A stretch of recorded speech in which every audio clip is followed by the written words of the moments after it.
সরকার বিরোধী বিক্ষোভে উত্তাল ইন্দোনেশিয়া। জীবনযাত্রার ক্রমবর্ধমান ব্যয়ের মধ্যেই সংসদ সদস্যদের জন্য মাসিক ভাতা বৃদ্ধি ঘোষণা থেকে বিক্ষোভের সূত্রপাত। পরে পুলিশের গাড়ি চাপায় ফুড ডেলিভারি কর্মীর মৃত্যুর ঘটনায় বিক্ষোভে নতুন মাত্রা দেয়। জানা গেছে, নিয়মিত বেতনের পাশাপাশি দেশটির 580 সংসদ সদস্যের জন্য মাসিক 50 মিলিয়ন রুপি বা প্রায় 3000 মার্কিন ডলারের আবাসন ভাতা অনুমোদন দেয় সরকার।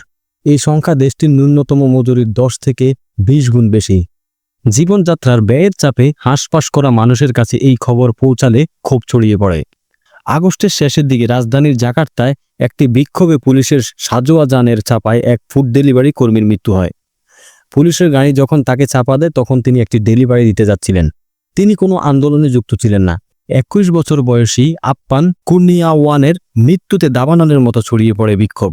ফুড ডেলিভারি কর্মীদের দেখা হয় দেশটির কর্মসংস্থানের সুযোগের অভাবের প্রতীক হিসেবে। আপ্পানের গল্প ইন্দোনেশিয়ার কোটি কোটি স্বল্প আয়ের মানুষের প্রতিচ্ছবি, যারা অনিশ্চিত আয়ের মধ্যে প্রতিদিন বেঁচে থাকার সংগ্রাম চালিয়ে যাচ্ছে।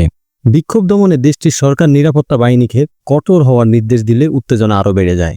এদিকে দেশটির জনগণ অর্থনৈতিক দুর্দশার মুখে, অন্যদিকে তাদের প্রতিনিধিরা 50 মিলিয়ন ইন্দোনেশিয়ান রুপির ভাতা দাবি জানিয়েছে।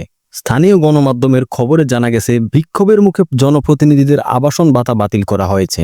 এছাড়া তাদের বেতন ভাতা বৃদ্ধি এবং অপ্রয়োজনীয় বিদেশ ভ্রমণের উপর নিষেধাজ্ঞা দেওয়া হয়েছে। তবে তাতেই যে বিক্ষোভ থেমে যাবে সে নিশ্চয়তা নেই বলে জানিয়েছেন বিশ্লেষকরা।